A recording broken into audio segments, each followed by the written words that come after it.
All right, all right. Here we go. Episode 18 of Hitting the Road podcast. We are here with, man, American Idol. Can I say alumni? I think I could say that. Yeah. Emily Brooke. Emily is she's doing some things here in Nashville. She's brought us singles like Easy on Me, Why is one of her newer singles, and Whiskey Side of Me. Emily, how you doing?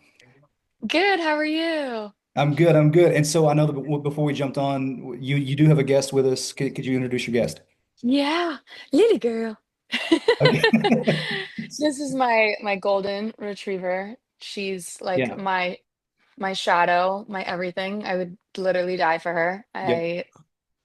You know, I'm a dog mom, and I actually have two dogs, but the other one's on a walk. My brother's taking her on a walk right now.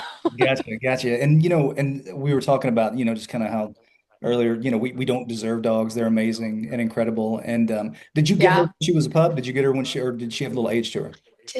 I did. I got her, I found her on this like Facebook page, honestly, Hmm. and they had a litter, and so I got her when she was 7 or 8 weeks. Or actually no, I think she was 9 weeks at that point because got her December 28th and her birthday's November 7th. Okay. So she's also a Scorpio like her mom. Gotcha. Gotcha. Gotcha. Yeah, I've got a dog. His birthday's coming up in December, I think December 9th. So it's weird how we Oh, remember these things. I can't even there. I've got yeah. friends that I can't tell you their birthdays, but I can remember my dogs.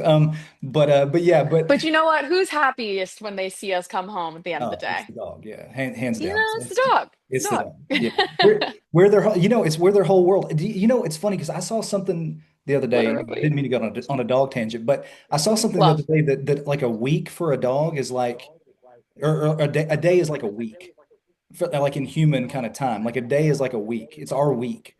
And so like, you try to like, and when I read that, I was like, Ah, I gotta maximize my time with my dogs. But it's yeah. good to have you and Lily Girl both here with us. I'm glad to have you. Thanks. So here's kind of the flow of things. Here's what I'd kind of like to know because I know that you're, an artist that people may remember seeing, on American Idol, but you're not before you moved to Nashville, before you even did American Idol, you're from Florida, right? Can you tell me a little bit about your Yeah. upbringing, your parents, like what was your home like? What was that? Yeah. So I grew up in South Florida, like West Palm Beach area, and it's very big in like with horses and like equestrian, all that kind of stuff. But I'm allergic to horses, so I didn't do that. Gotcha. Gotcha. I was like the weird one. But I grew up listening to country music and rock music. Like my parents met country line dancing back in the Wow. day, and they just obviously grew up listening to rock. So then I Yeah. grew up listening to the combination. And so I actually got into music because Hannah Montana, Taylor Swift were like, you Yeah, know, sure. going crazy. And it was like kind of just at the start where Taylor just released Fearless was around the time when I wanted to start learning how to play guitar. And so um sorry, I live in the city. Hopefully you can't hear the sirens. No, you're all good. Um, but yeah, so started learning guitar. No one in my family was musical. My dad played a little bit of guitar in high school, but that was it. So it was kind of very random for me to jump into music. And it was all because I thought that those two girls were like close to my age and it was cool that they played guitar. And it was uh really my guitar instructor that was like, "Well, what are you gonna do? Like, are you just gonna play guitar? Are you gonna sing? Like, can you sing?" And I was like, "I don't know." And then she started playing something and I started singing and she's like, "Okay, yeah, you're gonna sing." Oh wow. And so took lessons for about a year, and then there's this handy dandy website called Ultimate Guitar Tabs. Yeah. And I was like, well, at this point, I could just, teach myself. So just went on doing that and playing a bunch of shows around town. Yeah. And So yeah. before you played shows around town, so like correct me if I'm wrong because I tried to do a little bit of a dive on some of your social stuff, right? Like was it true or false? Like when you were young, when you were 9, did you wait in line to meet Taylor Swift? Am I understanding that correctly? Yeah, it was actually our first family trip to Nashville, and Taylor was going to be doing a meet and greet at the old convention center, which used to be next to the Renaissance Hotel here in Nashville, and now it's Fifth and Broadway. So a personal heartbreak for me. Okay. But it was super cool. It used to be during CMA Fest or Fanfare, you could just like wait out in line for anybody that you wanted to meet. And it was, I feel like, so much easier than it is now. And so we knew that she was going to be signing there the next day. And so we were actually headed to Nissan Stadium, and my mom and dad were like, let's just drive by and see if there's a line yet. Yeah. And there was already like 80 people in line. And so that's when my mom was like, well, what do you want to do? And I was like, well, I really want to meet her. And my mom's like, okay. So we got out. My mom and I got in line. My dad and my brother went to Walmart and got like pool floaties for us to sleep on. Okay. And yeah, we just like waited out all night to meet Taylor. Yeah. And I like got to sing for her mom, which was Oh wow. super cool and Okay. crazy. Uh Basically there's a guy that was like walking up and down the street, and he had a Taylor Swift magazine and was like, well, if you want to meet her, you have to play for it, because he saw my guitar. And so I started playing, and it kind of turned into me being like pulled all over the line the whole night. And then so the next morning there was we had made a friend, and that friend, her name's Kayla. She's so sweet. And she told Taylor's mom, like, you have to listen to this little girl sing. Like, she's been entertaining us all night. And so there's a little video of me on YouTube with like a bob haircut at 9 years old, 10 years old, maybe, singing for Taylor Swift's mom. Yeah. And that was that trip. It was Sure. crazy. It Yeah. was my first trip to Nashville. Gotcha. So you sang for her mom. Did you meet Taylor? You said you did meet her, right? Or did you meet her? Yeah. Yeah. Yeah, I did. Well, when you're a kid, so like, I mean, you've heard it said before, like, don't meet your heroes kind of thing.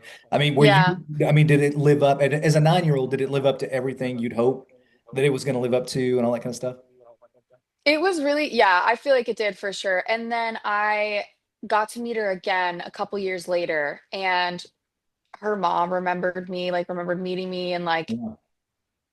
like it was the sweetest thing ever. The first time that I met them though, like got to sing for Andrea, and then her dad Scott, like, or Taylor's dad Scott, talked to us for like 45 minutes, just Wow. giving tips and like all of the different things about like make sure you get an LLC and like learn how to do the national Yeah. anthem on guitar because that makes a difference, and like just just all these little things. It was really sweet, the fact that he took the time to do that. And so yeah, it definitely was like a wow, these are actually really nice Yeah. people. And the fact that her mom remembered me years later, like I walked up on the bus and Andrea was like, Emily, Well, crazy. so stuff like that, even as like a preteen, right? Like, I mean, is that stuff like, are you feeling your just kind of that part of you that wants to be a creative? Are you feeling that start to kind of burn a little bit more, burn a little bit brighter? Like, did that encourage you all the more to just like say, hey, I want to be an artist? I think what really I have a very aha, like this is what I want to do moment. And it for me has never been when I'm like meeting artists or stuff like that. It's always live shows. Like the first time I had the moment of this is what I want to do with my life was actually at a Taylor Swift concert Okay. around that same time. And I never heard of this song called Long Live. Mm. And she had performed that one. And I just remember everybody in the arena was singing so loud you couldn't even hear her. And I started crying, and I've never been an emotional person Yeah. in that way. And it moved me to tears. And I was like, this is just so magical that none of these people know each other, but they're connecting so Yeah. deeply through this music that you can't even hear the actual artist singing. Yeah. And so that was my moment. And I have that a lot of times whenever I get to go to concerts, Sure. is just being able to see how deeply like music can affect people is so powerful. And I just love that I'm able to do that. Well, and in an environment like that, I mean, it's almost like church, right? It's almost like, it's just kind of this everybody unified for a moment kind of thing, Exactly. and just the hair on your, arm stands up or, whatever it is, So it's like, it's so you've got, these, people like Taylor, that are encouraging, inspiring you probably, moments like that that are inspiring you. So I did catch a glimpse. There was you had done a cover. I guess you were 13, if I had to guess. You had done a cover of Blown Away, which was Carrie Hmm. Underwood, So I caught that. Yeah. So here's my question. So by the way, for a 13-year-old, I was like, man, the video production's actually not bad on this. I mean, I mean, for being what it was, I was like, man, who put the money into this thing? So when you when you're doing that cover and I mean, obviously there's probably the hope that it's going to get seen, it's going to get heard. Like, how does that come together? And like, who is pouring the money into that machine when you're a 13-year-old? Who's helping kind of promote you and push you out there? Um, Literally, like I was doing a lot of shows at that point. I had a consistent gig I want to say it was every Friday night at a local restaurant. And then other like, fairs, festivals and stuff that would come up, other restaurants that I was playing at. So I grew up, my parents didn't have a bunch of money. Like my dad's a firefighter, my mom's a dental assistant, and like my dad would work like he had a side business like making outdoor kitchens, and then also he would drive a limo for this lady. Like he had all these little side jobs to kind of help because my brother was in baseball, and then my thing ended up being music. And it actually was like I was in cheer at the time, and when I wanted to learn how to play guitar, and I just started cheer, but my parents were like, we can't afford like guitar lessons and for you to be in cheer. Like you kind of have to pick one, and like you can always go back to cheer, like whatever. So, yeah, I've always just like I've had super supportive parents, but I've also been it's been ingrained in me that like you really have to work hard for Yeah. what you want to do. And so I can't remember with that particular video. Actually, it was, gosh, I can't even believe that C13, so that was like 15 years ago. It was wild. But so I can't remember actually who filmed that, but I'm sure it was either like a for trade kind of thing or Yeah. a Yeah. couple $100. Or I remember I also did, I think it was that same day that I did it was me and Brooke Eden actually. So we're from the same hometown and like grew up in like the music circuit. We're different ages, of course, but we're in the same circuit at the same time down there. And so I we might have like split the cost or something, and she did videos too. I can't remember, but I remember she was there that day. Yeah, sorry. No, no. I'm a babbler, No, no, no. yapper. No, I love it. Well, because it's like, you kind of you want to know, and I can really appreciate, the fact that you've got that element, of that hard work in your DNA because, I think that a lot of people probably come to town just thinking that talent alone will carry them.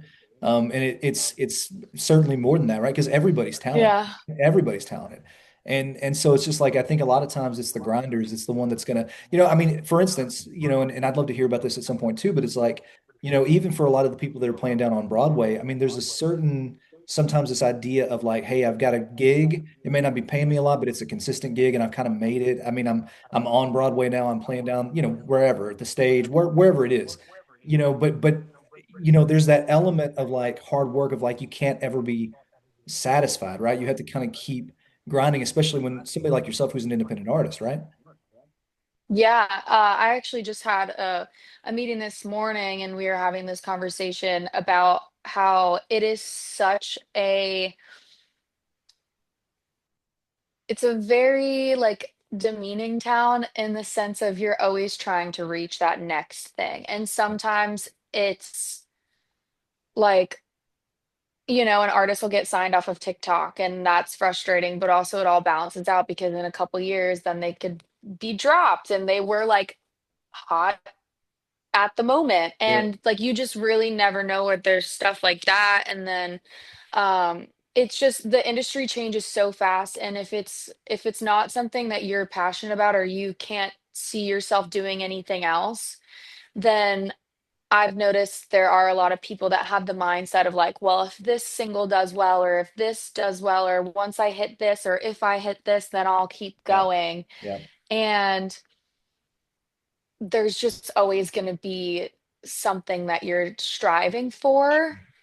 And it's a tough town. So yeah, you do really have to love what you do because Totally. it's a lot of defeat and perseverance, I'd say, of like the psychological mental hurdles of just knowing and staying steadfast in what you know how to do. Yeah. Well, and it's kind of, I don't know, it's unfortunate because it's such a, and I don't know if this has been your experience, but things they become more and more data driven. We're living in a time where I think I was talking to a manager, an artist manager the other day, that they were like, hey, these labels a lot of times they want somebody that's already teed up. They want somebody that's already got, X amount of millions of followers on TikTok. That, their streams are X, all this kind of stuff. And it's like, and in that, I think some really great artists get missed and overlooked because maybe a lot of these bigger, kind of like conglomerates want the ready-made artist. They want somebody that's like locked and loaded, ready to go, that they can just kind of roll out, right? And so it's like when you're, and I say this like when you got to be a little bit scrappy, like yourself, it's like, Yeah. especially like when it's just you sometimes. Like, is that challenging Yeah. when you're just like, man, I feel overwhelmed because it's just me and I can't pull all the levers. Yeah, it gets very overwhelming. Because there are a lot of expectations as that are expected of an artist. Mhm. You know, you have to do the shows and the social media posts Yeah. and this if you don't have a team, at least for me, I'm doing everything myself right now. So my writing schedule, my show bookings, my like writers rounds or posting, editing, scheduling videographers. I'm working on an album right now, so scheduling with the producer and the photo shoot for that, and then finding the space, and then I'm going to be making the props. And there's just like so many intricate little things that go into it. And so, oh, hello. um, that I feel like a lot of people obviously don't see because there's Yeah. just a lot that goes on behind the scenes leading up to releases. Oops, my headphones fell out. Um, so yeah, it's definitely very overwhelming trying to find the work-life balance to Sure. just chill. Sure. Totally. And well, and just so people understand too, because I do want to take you back, to a time, and I know you probably hear this, all the time. I mean, so you were on initially season 14, I want to say Hmm. of American Idol. Now, let me back up a little bit, even before that. Some years ago, when I was working as an agent, I was in New York City, at the Hilton, Midtown, I think. And I remember I was kind of walking the floor and they had a lot of, different, meet and greets, and a lot of agents were working and stuff like that. And I saw an actual, and I'll leave this person's name out. I saw somebody that actually won American Idol, and they were Hmm. sitting in a booth and nobody was coming up to them at all. And I remember thinking, like, it made me sad because I was like, man, that is a talented person, and like nobody is like clamoring for them or whatever. And so I know that like there are a lot of people that, whether it's, American Idol, it's The Voice or whatever, it's kind of a double-edged sword, right? Because it's like it can either springboard you, and you've got people like Carrie or Kelly Clarkson or whatever it is that, they go on, they do really well. And then there are a lot of people that just kind of, they're on for a minute, they have their 15 minutes, and then they kind of they move on because it's got that time on TV has got a shelf life, right? And so like when Hmm. when you went the first time, if memory serves, you were actually kind of ran this gauntlet, right? Of like Jennifer Lopez, Keith Urban, I want to say Harry Connick. Does that sound familiar? Hmm. And they were like, Yeah, those hey, are my people. yeah, those are your people. And they were like, "Hey, like you're great, but you need some polish. Maybe you need a little work." Is that and when you were because you were young. I mean, you were how old were you when that first audition happened? I was 15. Yeah.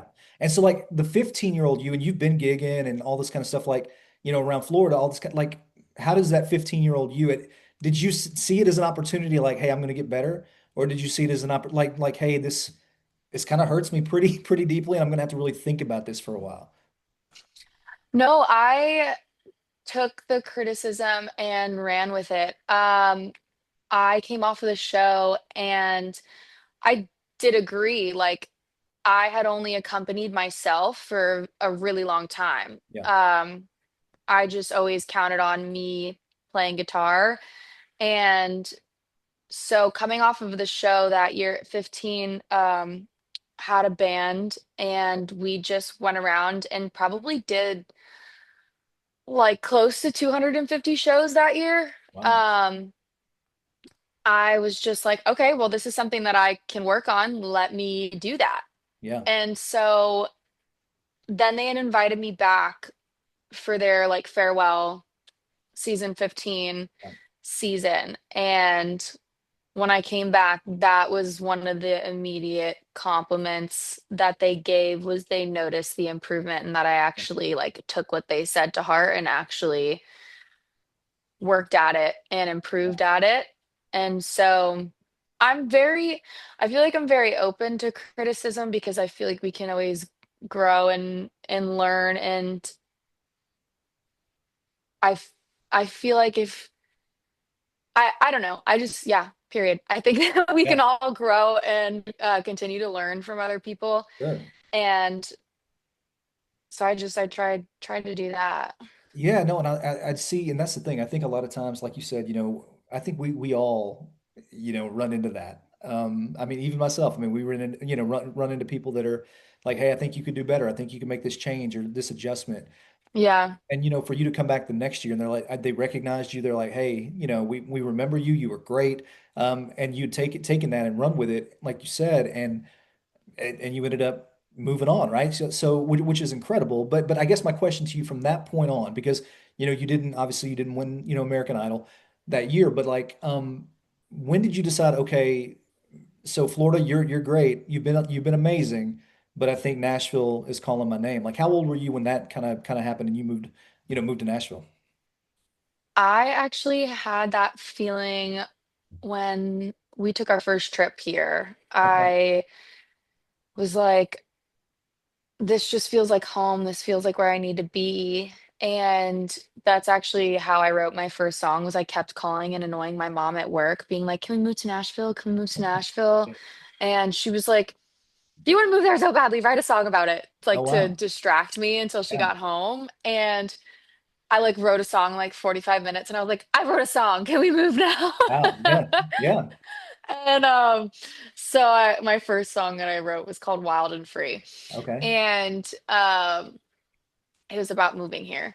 So it's really been ever since then. And so I moved to Nashville right before I turned 21. Okay. And so it'll be 6 years for me at the end of this month. Okay. And it's just it's been awesome like Yeah. to be here. They say you have to be in it to win it. Obviously there's a lot of stories where that's not always the case, but for the most part it's always good to just be here, be in people's faces and Sure. So doing are the you, thing. so I guess, so I mean, so if you've been there, what, 5, 6 years now, right? Um, Hmm.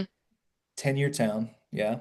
Yeah. And do you feel like, hey, I can see some traction. I can see, things maybe kind of moving in a direction that, that you're excited about, projects you're working on. So for instance, let me kind of just like for people that maybe are checking out your music for the first time, you've got a single that you were pushing pretty good, why, right? Um, Thanks. Yeah. so I've got a question. Got a question. As I listen to some of your other stuff, and as you're working through, you're making your own music, and if memory serves, again, you made this record. Is this the one you made in your living room? Is that right? Is it fair to say, or is that a different record? YY is on the acoustic album or the Okay, unplugged. gotcha, So I just recently re-released it as like a fully like a studio gotcha. version.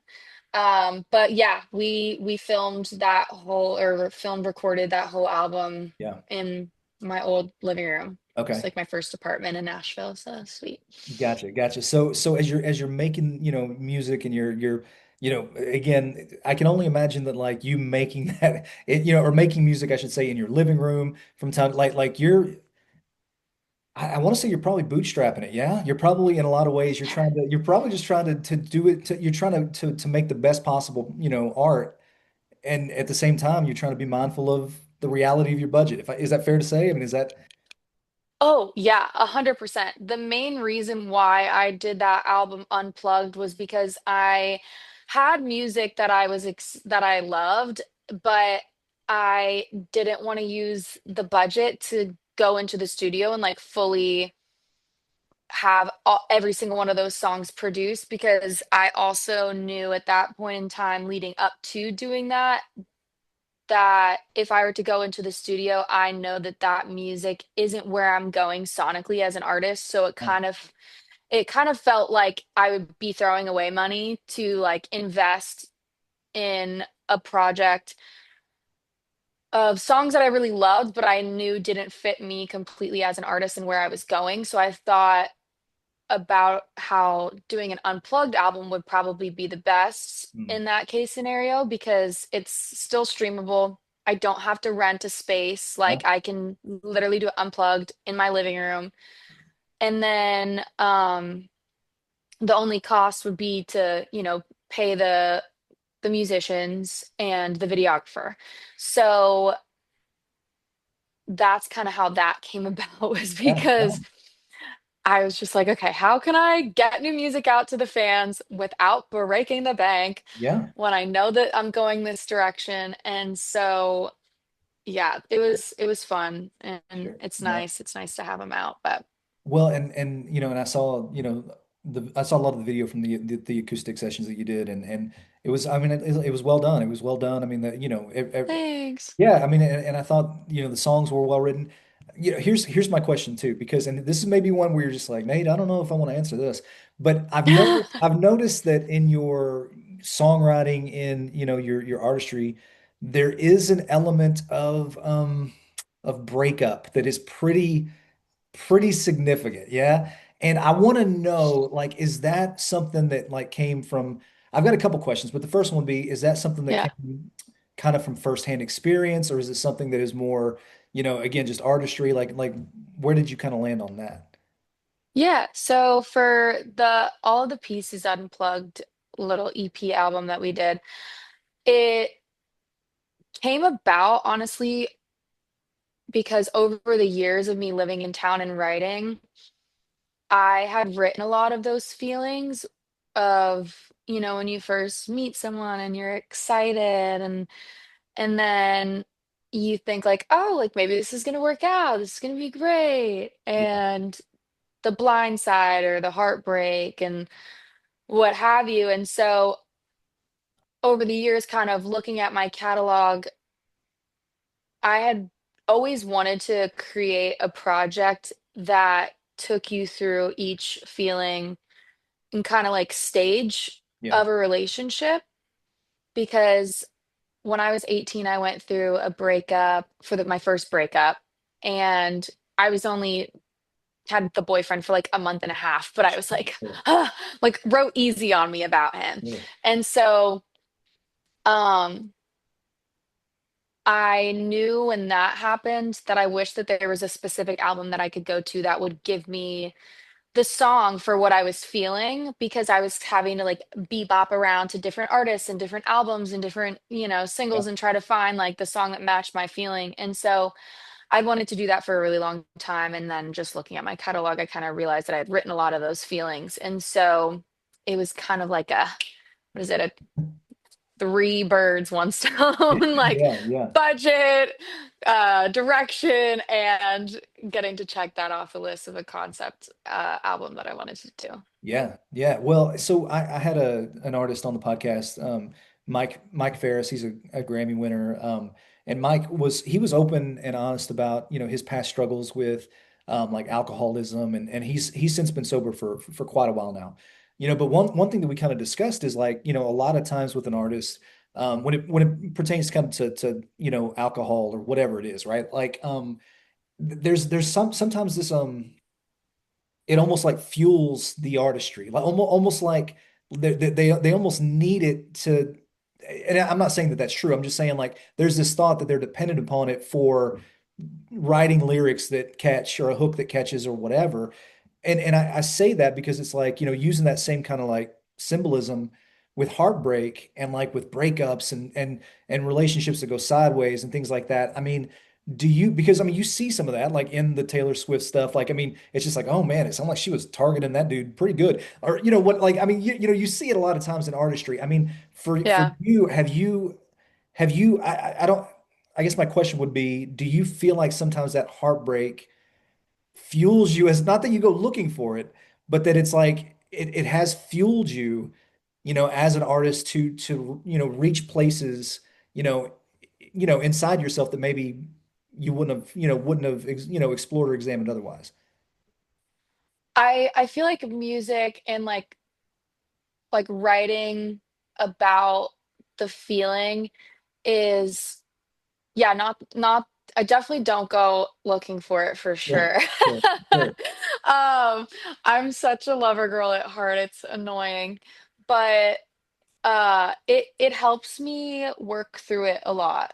Um, Writing the different feelings, because going through a breakup and being in a relationship, there's so many like thoughts and feelings as you're going through it, obviously, like many people know. And so, as at least for me as an artist and as a songwriter, there's so many things that I want to say and so many things that I want to unpack, Yeah, but you only have, two, three verses and a chorus yeah, and maybe a bridge. Like, but you also don't want to be all over the place because you want it to like people to be able to follow. yep, sure. So, um, for me, it's very therapeutic, and I think I've healed a lot through the writing process, and even just listening to the music that I was. 'Cause I went through a breakup New Year's Eve of this year, and it like listening to the songs that I wrote earlier this year compared to now is just so transformative in itself. So it's also a really cool like timeline to be able to like audibly hear the healing Sure. that Yeah, that I've makes sense. done Yeah. through these writing sessions. Yeah, that makes sense. Yeah. I mean, and it is such a powerful thing. And like, are you taking these, I know you mentioned that you're organizing your own co-writes now and all this. Like, are you taking a lot of these things that are deeply personal into these writes? And do you feel like, when you're coming out of that, it is, do you feel like it's some of the best work you've done so far?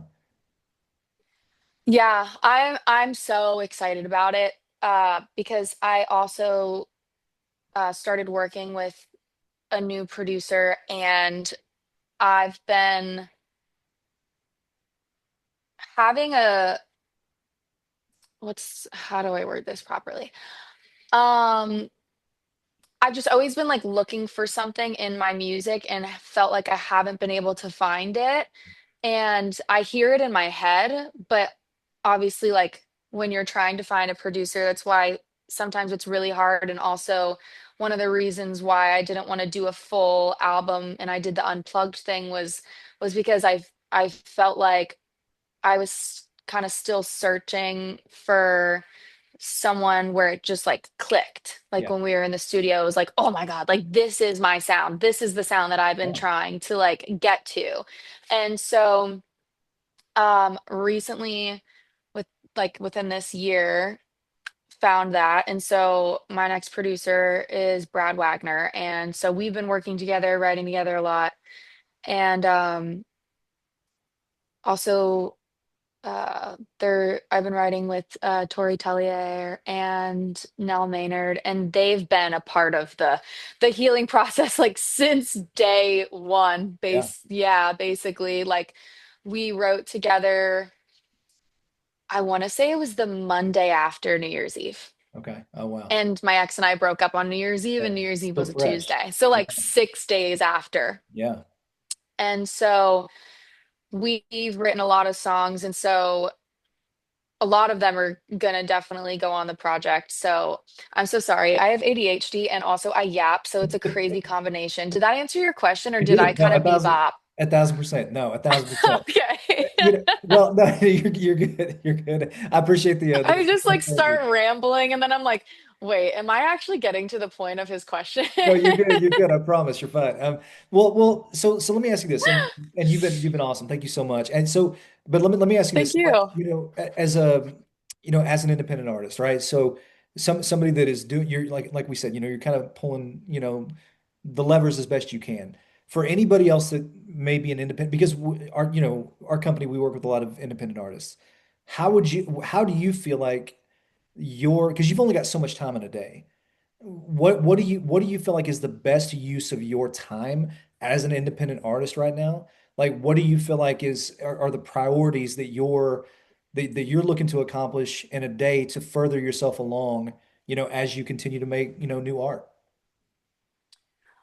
I would say content creation Okay. and like pitch emails are kind of my top focuses right now. Okay.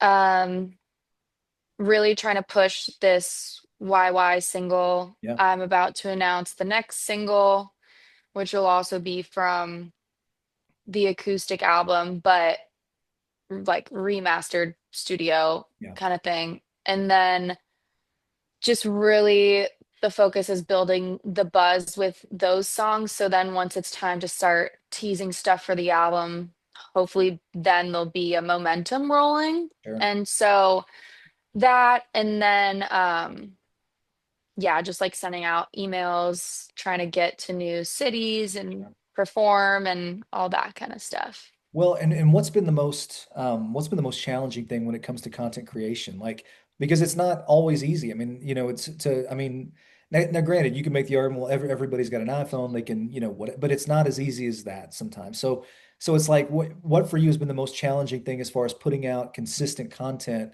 to catch more eyes? Um, I feel like so many aspects of it. I love being a consumer of social media, like, Okay. but the creation side of it is not my favorite. I think just because I put so much pressure on myself that it makes me like not enjoy it in that way because I'm I'm very critical might not be the right word. I'm very like I guess, yeah, I guess critical of myself. So no matter what anybody tells me, I'm still gonna have like, okay, you think that's great, but I think it could be better. Yeah. Okay, but like, why didn't this social media post go off? But like, this is so dumb, but that one got more views than my music stuff. So Sure. it's, I would say that's the struggle is trying to find the algorithm and also just being consistent in posting because at the same time of me saying like, I love being a consumer, I also love putting my phone away. Sure. Totally. Like, I Totally. sometimes, when you're just like on your devices too much that you just get bored Yeah. from all of it. Yeah. And so a lot of times I go through that too. So there's a lot of it. I'd say also the professionality of the content has gone up in Sure. caliber where it's not just I feel like casual content, at least for artists Yeah. that's popping up. It's like the quick shots and Yeah. like the different cuts and all that. So also trying to work into the budget now, Sure. like a videographer to do content and then yeah, there's a lot of levels, but Yeah, and can I say it's what you so? got to do. No, absolutely. And so, okay, so my wife, she's a director of sales for her company. And she'll post things that are kind of like nerdy sales stuff, like on Hmm. like on LinkedIn, right? Um, Yeah. and then like the other day, she posted something that she shared something that was personal about herself, and it was like the most like viewed post she'd ever had. And Oh wow. the funny thing is, like, so when I was kind of looking through your TikTok a little bit, right? Just trying to kind of get to know your artistry a little bit better and things like that. For me, the video that stood out more than anything, and this is so dumb, is when you put creatine in your coffee. And the funny and the reason I bring that up is because I was like, hey, I was like, I've been taking creatine. I was like my doctor's got me taking 5 grams. And That's so funny. but it was relatable, right? And Yeah. so it's like I think that sometimes like, and Bobby, my buddy Bobby, he says that, great is the enemy of good, you know? And so Hmm. sometimes it's like, like you said, you've got this standard for like, hey, it's got to be so, it's got to be this. And sometimes it's like, man, I'm just gonna throw some creatine in my coffee and see what happens. Because it's like Yeah. I think that's how people kind of get to know you beyond, beyond the polish and beyond the music. Yeah. That and again, but that for me was my favorite video because I was like, hey, I take creatine. But Thanks. but it is challenging. I mean, because it's like everybody's putting out content. And to your point a second ago, with like, you just get tired of it. I've kind of gotten to a point here on the weekends where it's just like I put my phone in a dresser drawer and I just have to walk away from it. And I have to Yeah. actually like kind of get some sunshine and like, get my feet on the ground and all that kind of stuff because it's like it's just it's a lot, right? And it's a lot, So but I do think that like you said, there's something to be said about like at some point you have to kind of just like really balance that out. Even as an artist, I can only imagine. But Yeah. yeah. Okay, so let me It is ask you really this. tough. It is tough. It's real challenging to kind of drown out the noise. But let me ask Yeah. you this. And again, thank you so much. You've been amazing. But so you mentioned Oh, thanks for having me. absolutely. And so you mentioned you're working on new music. What does the end of 2025 look like? What does 2026 look like? Like what can we expect from you kind of moving forward? Yeah. I will have another single by the end of the year out. And I'm going to Germany for a couple shows in December. So I'm excited about that. I've Oh, never been to Germany. I did the Netherlands last fall, and that was awesome. just so incredible. So I might even have one in the Netherlands. I guess it kind of just depends on what they get booked. But then start like rolling out and teasing some album stuff Yeah, totally. next year. And Totally. hopefully have that album out by like summertime. Okay. Awesome. But independent artist, so Yeah. Yeah. No, trying to do it all. well, and so as you're going to do that, I mean, are you, because now I think that there's something to be said about just like, kind of, you know, dropping those songs out, spacing them out, like, or have you given thought to like just the, strategy that kind of comes along with like, hey, I want to put this one out first because I think this one's got legs. I think this one's got a lot of heat to it. Like, and I want to put this one out second because, like, have you thought about like, hey, I mean, do you have to think of that about that a lot more now that you're an independent artist about how you're going to actually space that out and do it the way you want to do it? Yeah. So I've actually always been independent. So I'm always thinking like I would say like maybe 2 years into the future release wise. So when I did the acoustic album, I had done the track list in order of not only the stages of like a relationship starting and beginning, Yeah. but Okay.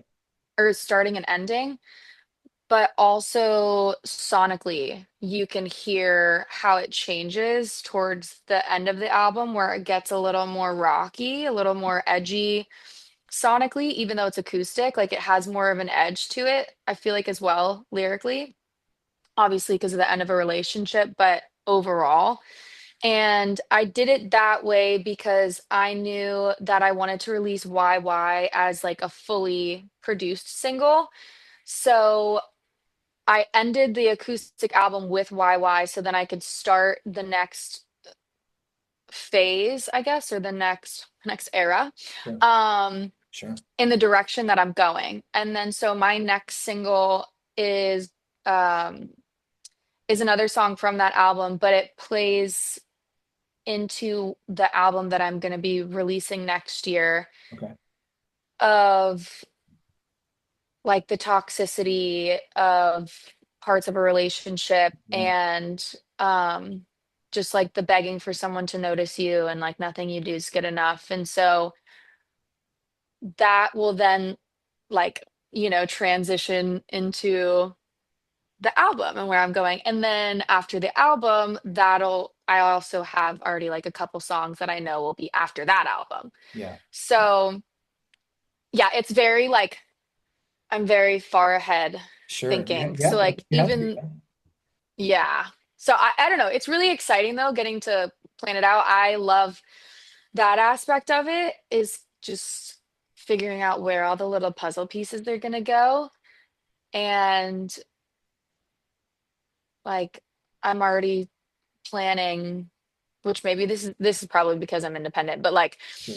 I'm already planning the photo shoot for the album Yeah. cover that I won't shoot. Actually, the shoot day won't be until the end of January, but I need to start like getting all the ducks in a row now because of everything else that I have going on at the same Sure. time. So that way nothing falls beneath the cracks Yeah. because when I released Easy on Me, that was the first single that I think I had released since I was like 13. And what I realized after that was because that song really like took off on TikTok and then a couple others like took off on TikTok, but I wasn't able to get them out fast enough. And so the streams didn't transfer like from TikTok. The viewers, like I lost the momentum in the process of Yeah. trying to get the music out. And so now I'm just way more strategic in Yeah. my releases and planning and everything because of that, like learning from that. Yeah, it's and it's funny because it's like, there are you know, women that get, maybe engaged and they immediately go into planning mode. And the reality is they've already been planning this day Oh yeah. all their lives, right? But they got the binder and they're picking out the band and and it's like there's just it's just like this next level, this next gear that kicks in of planning. And are you kind of just like wired as a planner to like, just like, hey, I like to I like, man, like the binder, the stickies, like, like I love it all. I want to plan. I want to, like, does it help you as an independent artist to have that skill set if that's true? Yes. I haven't gotten into like the stickies and stuff just because I wish I had the space for it. If I Yeah. had the space for it, I would have like what is it? The Megamind walls where you like Yeah, see all the pictures in the red string with the totally. thumbtacks. Like I feel like that would be me, Yeah, like for sure. Because I sure. just need to see like grand picture. Totally. But I've always been a planner. I like to know when things are going on Yeah, so I can plan accordingly. totally. But also at the same time, I love spontaneity. Like if someone was like, "Hey, let's just go to New York for 32 hours or Sure. whatever and go Yeah, see this concert," I'd be like, "That's so sick. Let's do yeah, it." totally. So it's really chaos in my brain, a tug Totally. of war, some may say. Well, no, listen, the ADHD brain, I totally get it. I'm guilty myself, and it's funny because like my nephew, he lives with us and he's got ADHD. 13. Hmm. And I just told him, I said, bro, I said, this is your superpower, man. Congratulations. Like you're not going to grow up boring. And so it's like, like I mean, I think it is a superpower. So real. It's a superpower. And so listen, so Yeah. we're excited to kind of come along the journey with you, excited to hear new Oh, music in 2026. And so when you get that together, you got to let us know. You got to let us hear it yes. and let us share it and all that kind of good stuff. So Emily Brooke, you have been amazing. Lily, it's Lily, right? Lily girl. Yeah. She's very sweet. Let's get She's a shot of her. Just the sweetest. Let's go. Thank you all both so much for jumping my on. whole heart. Yeah, Thanks for having us. you bet. If you need anything, let us know, and we'll catch you down the road. Awesome. All Thank right, you so you much. bet. Thanks, Emily.